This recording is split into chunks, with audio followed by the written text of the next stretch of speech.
Comment reprendre la communication avec son ex après un silence radio? Alors, messieurs, dames, vous avez fait un silence radio difficilement, souvent de 3 semaines à 1 mois et demi, et c'est le moment de reprendre contact avec son ex. Et bien souvent, c'est assez stressant puisque vous ne savez pas comment faire, vous ne savez pas si votre message va être bien reçu, vous ne savez pas si potentiellement votre ex a quelqu'un dans sa vie ou non. Et c'est toujours une période délicate puisqu'en plus, bien souvent, vous ne vous êtes pas quitté en s'embrasant le champagne, vous vous êtes quitté sur un peu de nervosité, vous vous êtes quitté sur de la rancœur, sur des non-dits. Bref, tout un cocktail Molotov pour justement qu'on soit un peu stressé pour reprendre le contact avec son ex. Alors avant d'aller plus loin, je vous propose de vous abonner à ma chaîne, comme ça vous recevrez toutes mes vidéos et de mettre le petit pouce en l'air qui fait toujours plaisir.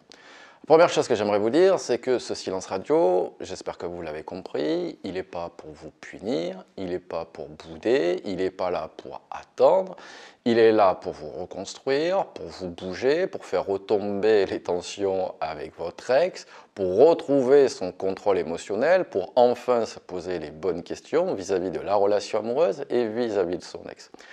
Il sert à ça, le silence radio, et également, généralement, à éviter les interdits de la reconquête amoureuse qui font que vous éloignez votre ex plutôt que de rapprocher votre ex.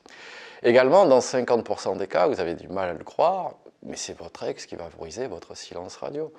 Bien souvent, quand vous êtes parti pour 3 semaines, 1 mois et demi, alors les premiers jours sont toujours les plus durs, bien évidemment, puisque c'est un peu comme un sevrage. C'est comme quand on arrête de fumer ou quand on arrête de boire. Au début, c'est toujours difficile, et puis petit à petit, on s'y habitue. Là, c'est un petit peu pareil, les premiers jours vont être compliqués, puis petit à petit, vous allez justement trouver le silence radio de plus en plus facile parce que vous allez mettre de la nouveauté et vous allez vous bouger. L'une des erreurs principales, parce que vous me dites, oui, ça fait 1 mois et 1 mois et demi que je suis en silence radio, mais vous n'avez rien fait, pas de changement, pas de nouveauté. Et ne me dites pas, parce que vous avez acheté 2 chemises, un parfum et que vous avez fait 2 séances à la salle de sport, qu'il y a un vrai changement. Non, bien souvent, vous avez fait des interdits, vous avez mis pas mal de temps avant de faire le silence radio, et le temps que vous commencez le silence radio, les 15 premiers jours, vous faites une obsession sur votre ex, et c'est à partir de la 3e semaine que vous commencez à vous bouger un petit peu. Donc vous comprenez bien que pour être crédible aux yeux de votre ex, ça va être un peu limite.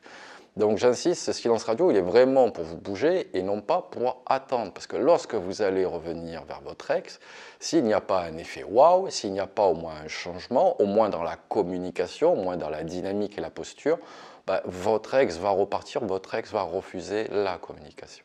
Vous savez, lorsque vous me demandez comment reprendre contact, alors évitez la lettre manuscrite. Je sais que certains la vendent et la survendent, mais moi je ne suis pas un fervent. Je trouve que pour reprendre contact, la lettre manuscrite, c'est un peu too much. Et en plus, vous allez partir sur un aspect émotionnel, ce qui n'est pas la meilleure des choses. Non, pour reprendre contact, le plus simplement du monde, c'est par SMS. C'est un SMS qui est léger, qui est fun, qui n'attend rien.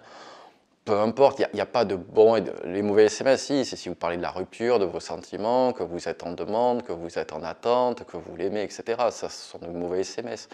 Mais j'ai envie de dire, même un SMS drôle, même un SMS qui ne paye pas de mine, en fait, qui est détaché d'attente et de résultats, c'est un bon SMS. Vous voyez ce SMS de reprise de contact, un peu comme un petit appât, si vous préférez. C'est comme une mise au poker. Vous voyez si votre ex répond, répond pas, votre ex est disposé, pas disposé. Si vous préférez, avant de mettre un investissement émotionnel démesuré dans ce SMS, parce que souvent, vous êtes limite à la virgule près. Non, c'est un SMS comme vous envoyez à un pote, c'est léger, je vous le dis. Tant que vous ne parlez pas de vos sentiments, tant que ça ne transpire pas le manque, c'est un bon SMS. Dites-vous, si votre ex montre ce SMS à sa meilleure amie, est-ce qu'elle peut en dire quelque chose? Est-ce qu'elle peut dire, tu vois, mon ex me court après, mon ex, il me harcèle, etc. Si votre ex ne peut pas dire ça, finalement, c'est un bon SMS. Le ton que vous devez avoir, voilà, c'est de la légèreté, c'est du badinage. Vous pouvez demander des nouvelles à la rigueur, mais finalement, vous demandez des nouvelles, mais comme une connaissance lointaine. Encore une fois, c'est juste une petite reprise de contact. Vous n'allez pas discuter pendant 5 heures par SMS et ce n'est pas le but lors de la reprise de contact. C'est juste voir si l'autre est disposé, s'il y a une ouverture, si on peut badiner un petit peu avant de se reculer. Ce que vous devez montrer, encore une fois, à travers votre SMS, sans trop en faire, mais l'image de quelqu'un qui est debout, l'image de quelqu'un qui est enjoué, l'image de quelqu'un qui est heureux, quelqu'un qui avance, quelqu'un qui n'est pas en demande.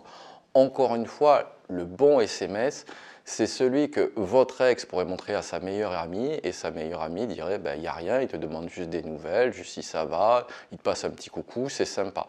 Ça, c'est un bon SMS, voir s'il y a un peu de complicité. Lors de la reprise de contact, c'est un peu difficile à savoir, mais encore une fois, c'est ça les bons types de SMS, et non pas de parler de la rupture, non pas revenir sur les pourquoi, puisque je vous le rappelle, si vous avez fait 3 semaines, 1 mois et demi de silence radio et que vous revenez encore une fois sur la rupture amoureuse, votre ex refusera la communication. Encore une fois, au-delà du SMS, alors vous l'envoyez quand vous êtes prêt surtout, lorsque finalement, même si vous ne recevez pas de réponse, ça vous fera un petit quelque chose, mais votre journée va continuer. Également, lorsque vous envoyez un SMS, ne restez pas dans l'attente. Dès que vous avez envoyé un SMS, allez faire une activité, comme ça, vous ne restez pas omnibulé sur la réponse ou non de votre ex. Avant de vous quitter, j'ai fait une formation sur le silence radio, je vous le mettrai dans la description.